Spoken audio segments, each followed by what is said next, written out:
Peter, and good morning to your listeners. I can only imagine, as somebody who's been involved in healthcare for decades now, this is a major, major breakthrough, right? Absolutely. It is a major, major breakthrough. I'm thinking back about what we thought was a breakthrough in 2010, in 2012 rather, when after we launched the world's biggest HIV counseling, testing and treatment campaign in 2010, then we came across the three dose combinations, if you remember, where people have to take one pill instead of 9 pills a day. We thought we had arrived. We thought it was a good invention, but now this is even much, much better. How does it work? What is so revolutionary about this one? It's revolutionary because all the other antiretrovirals, including the three dose combination, were given to people who are HIV positive to try and make them stay alive because they've already got the virus. This one is given to those who are HIV negative so that they never contract the virus. They remain continuously HIV negative. So before you take, when we test you and you are positive, then we give you ARVs. But when you are negative, we give you Lenacapavir. So it's for the first time that you are targeting people who are negative to make them stay negative. So the first shipment consisted of just under 38,000 doses, I believe. Yet the longer term ambition is to reach hundreds of thousands of people. How confident are you that supply will keep pace We, with demand? it is said by scientists that unless we reach 2 million people, we won't achieve what we want, meaning what? Elimination of HIV/AIDS before in less than a decade. We're targeting about 8 years, so we need to reach 2 million people. But everything, Peter, has got a start. No one in the world can start a campaign like this and say, I'm going to start with 2 million. There's always a start. Even with the world biggest HIV counseling and testing, which we did in South Africa, by 2010, only 10%, 10% of the health facilities could provide ARVs. Now today is 100%. We kept on building up bit by bit until even the most ruralist of clinics can provide ARVs. So this is the beginnings, just the beginning. Who are you prioritizing in this first phase? How do you decide perhaps who's most at risk for HIV infection? I did not decide.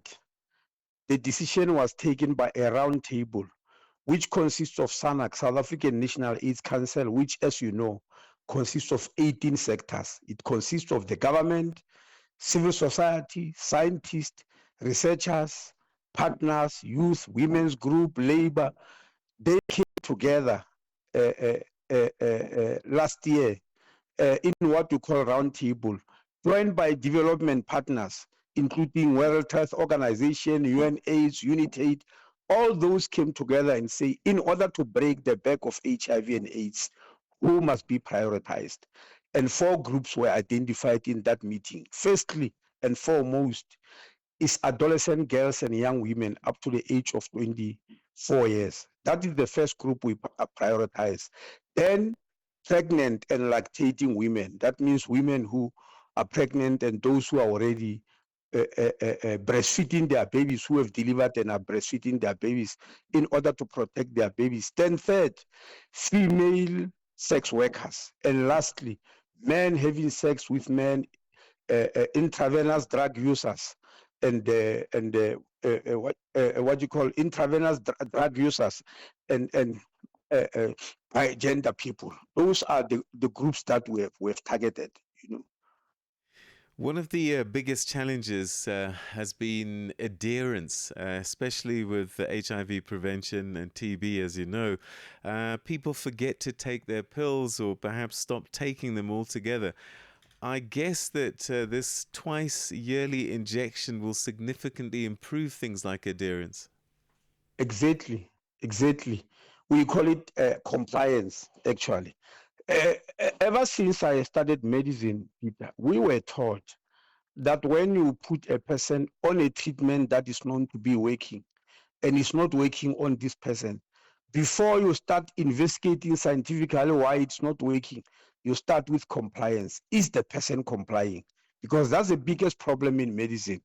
Giving a person some pills or whatever to liquids to go home with is one thing, but for them to use them is another. So it has always been a problem in medicine.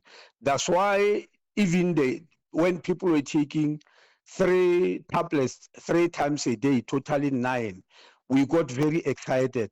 And the result showed when we came with those combinations, whereby 3 different ARVs were combined together as one and taken once a day, it increased compliance, dramatically.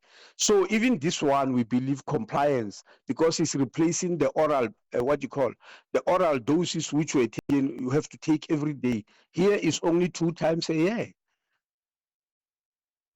There's also been a lot of discussion about local manufacturing.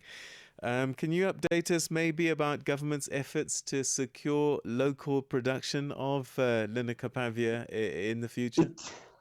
It it needs a little bit of a history. Peter, do you allow me? Just a Yes, two yes. minutes history because it's important. Look, the company that produced Lenacapavir is called Gilead. It's an American company. And in terms of the World Trade Organization rules, that company had a 20-year intellectual property rights. That means they were going to have the monopoly, the only company that is allowed to produce this injection and sell it at whatever price. The price, which was devilishly high, $28,000 just to treat one person. You are aware, Peter, no African country can ever go anywhere near achieving that. So it was only used in the US.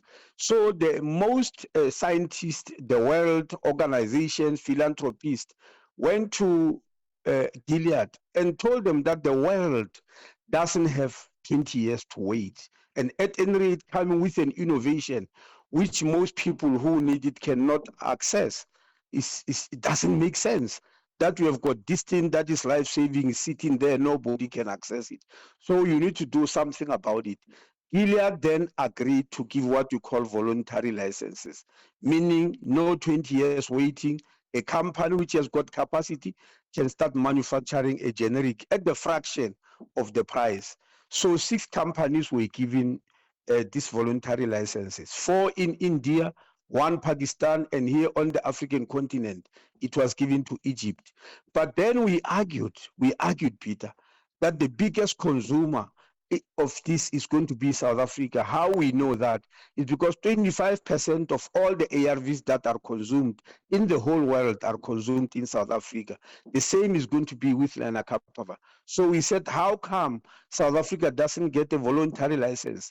After a lot of negotiations and all that, it was eventually agreed that yes, the second voluntary license on the continent must come to South Africa.